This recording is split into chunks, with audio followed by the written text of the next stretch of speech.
412 to all EMS units, stand by. Do not attempt to get closer. We got shots fired.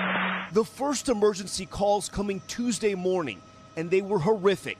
An active shooter at Robb Elementary School in Uvalde, Texas, just west of San Antonio. The gunman made entry into the school and complete disregard for human life, just an evil person, started shooting kids, anybody that was in his way, teachers, had no regard for human life. Authorities say 21 people killed, including 19 young students, little boys and girls, along with 2 of their teachers. More than a dozen others transported to nearby hospitals. Police say the gunman, 18-year-old Salvador Ramos, unleashed his attack wearing some type of body armor and carrying a long gun. The first responding officers, including Border Patrol agents, were unable to stop him. Officials say they put themselves between the kids and the shooter to draw his fire away from them.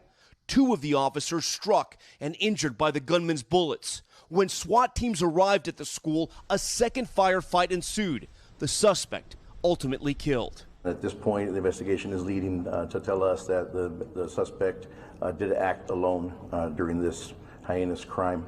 Authorities say shortly before the attack, Ramos shot his grandmother at her home. She's now in critical condition. He then traveled to Robb Elementary, wrecking his truck in a nearby ditch. Minutes later, authorities say Ramos entered the school, unleashing his rampage on helpless victims.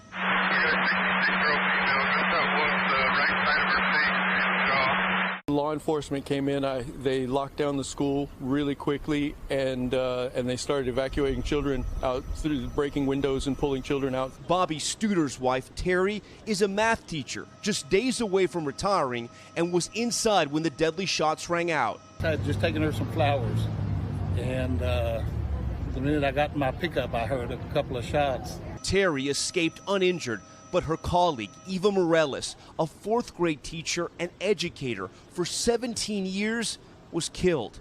The school's campus now a massive crime scene as investigators try to piece together what's now the deadliest school shooting in Texas history. My heart was broken today. We're a small community, and we'll need your prayers to get us through this. Texas Governor Greg Abbott calling the tragedy a senseless crime. In just 2 days, he was scheduled to join Senator Ted Cruz and former President Donald Trump at the National Rifle Association's annual conference in Houston. Overnight, President Biden expressing his frustration with the NRA. When in God's name we do what we all know in our gut needs to be done.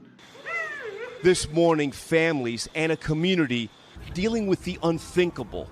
Their children and loved ones are gone. And this may be the most painful image. Instead of school buses driving away, a fleet of hearses. Another school day in America, ending in tragedy. As we mentioned, a lot of people are still injured. This community has asked for blood donations. They've also asked for prayers, but so many across the country say they are sick and tired of just prayers. They need real change. Sandy Hook, Parkland, and now Uvalde, just to name a few. When will it all stop? You don't have to be a parent to really feel the magnitude of this moment right here, you know.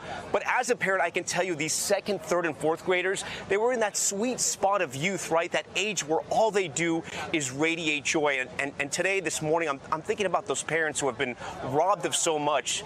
Hoda, there is no takeaway from this. This is just awful. Agree. 100% agree with you. Tom Llamas, thank you. Thank you. Hey, thanks for watching our YouTube channel. Find your favorite recipes, celebrity interviews, uplifting stories, shop our favorite deals, and so much more with the Today app. Download it now.